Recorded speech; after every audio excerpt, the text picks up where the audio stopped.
दिल्ली के राजेंद्र नगर में कल जो हादसा हुआ, बिल्कुल उसी साइट पर इस वक्त हम मौजूद हैं। राउज़ आईएएस के ठीक सामने इस वक्त हम मौजूद हैं और हमारे साथ सीमा कुशवाहा जी हैं, लॉयर हैं और सोशल एक्टिविस्ट हैं। यहाँ पर बच्चों का हाल जानने के लिए पहुँची हैं। मैम, कल जो घटना हुई, आप इसको एक लीगल पर्सपेक्टिव भी दे पाएंगी, उससे भी हमारे दर्शकों को समझा पाएंगी।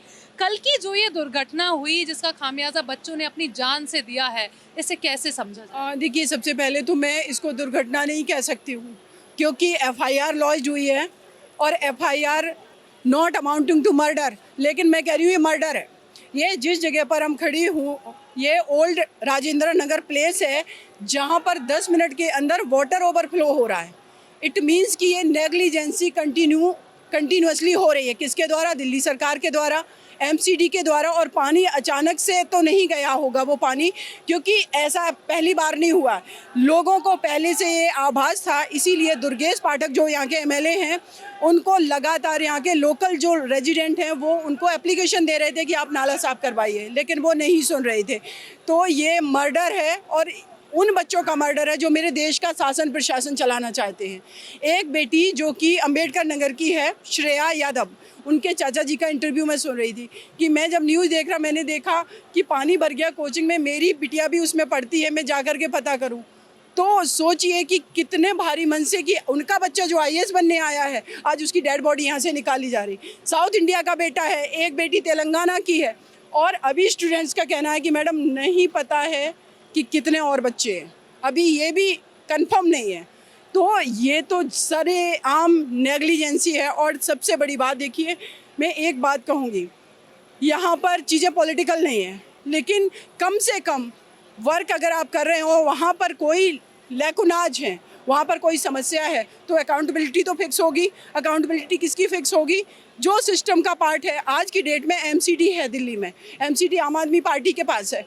आप इतनी नेग्लिजेंसी दिखा रहे हैं। अगर थोड़ी देर में बारिश हो जाती है तो दिल्ली में वीआईपी एरिया से लेकर के आप अगर संत नगर, कबीर नगर, झुग्गी झोंपड़ी एरिया की बात करेंगे तो उनको बरसात में देख करके ऐसे फील होता है कि ये तो ह्यूमन ही नहीं है। मैम, जैसे राउज़ आईएएस के जो ऑफिस बेरर्स हैं, उनसे कल लगातार बात करने की कोशिश कर रहे थे, जो पॉलिटिकल लीडर्स थे वो भी कोशिश कर रहे थे। हालांकि कल कुछ आधिकारिक बातचीत नहीं हो पाई। आपका पर्सपेक्टिव, लीगल पर्सपेक्टिव क्या कहता है कि आगे क्या लीगल कार्रवाई हो सकती है उनके खिलाफ? देखिए, उनका सबसे मेन तो उनके ऊपर नेग्लिजेंसी का ऑलरेडी मुकदमा है।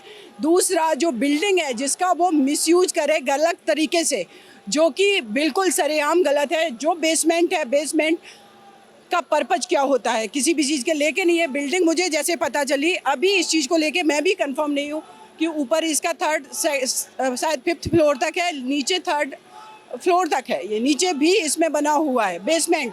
अब बेसमेंट इतना नीचे तक बना हुआ है, उसका ड्रेनेज सिस्टम जब ठीक नहीं है तो ये रिस्पॉन्सिबिलिटी किसकी बनती है? तो उन पर भी 302 में ही मुकदमा जाना चाहिए, ऐसा मेरा मानना है। इन मुद्दों को आपने लगातार उठाया है, आप हमेशा से सोशली एक्टिव रही हैं। क्या इस मुद्दे को भी आप आगे लेकर जाएंगी? क्या स्टूडेंट्स आपसे, क्योंकि आप एक सोशल आइकॉन हैं, आपसे स्टूडेंट्स को जिस तरह की उम्मीद? स्टूडेंट से मेरी बात हुई है, उन्होंने हमसे कहा भी है और उन्होंने अपनी जो मांगे हैं वो भी रखी है मेरे पास, स्कैन करा है मैंने उनका पेपर, जो भी डिमांड्स हैं उसको लेकर के स्टूडेंट की मेरी सहमति बनी तो मैं 100% उनके लिए जाऊंगी। और फाइट करना ज़रूरी है। इस देश की 65% पॉपुलेशन हमारा यूथ है, लेकिन हम अपने यूथ को इस तरीके से मरने के लिए नहीं छोड़ सकते हैं। और कोर्ट ने वैसे भी, जब ये घटना एक हुई थी मुखर्जी नगर, मैं भी अभी मुखर्जी नगर में रहती हूँ, मैं भी आईएएस की एस्पिरेंट रह चुकी हूँ। मैंने भी जो सीसेट आंदोलन हुआ था उसमें पार्टिसिपेट करके हम लोगों ने अपने राइट्स के लिए फ़ाइट करी थी। मुझे पता है कि बच्चों की समस्याएं क्या होती हैं। ये बच्चे जो आईएएस की तैयारी करने आ रहे हैं, अगर इनके साथ, हाँ, जो देश का सिस्टम बदलना चाहते हैं, जो आईएएस ऑफिसर बनना चाहते हैं, उनके साथ अगर हम सब लोग खड़े नहीं होंगे तो कौन खड़ा होगा? उनको इग्नोर नहीं किया जा सकता, उनकी समस्याओं को इग्नोर नहीं हम लोग कर सकते। तो डेफिनेटली मैं पेटिशन मूव करूँगी बच्चों के लिए कि एटलीस्ट एक गाइडलाइन जारी किया जाए। और सिर्फ यहाँ के लिए नहीं, ये पूरे भारत के कोचिंग इंस्टीट्यूट इलाहाबाद, जयपुर से लेकर के लखनऊ, कोटा, विजयवाड़ा, हर जगह पर हो रही हैं।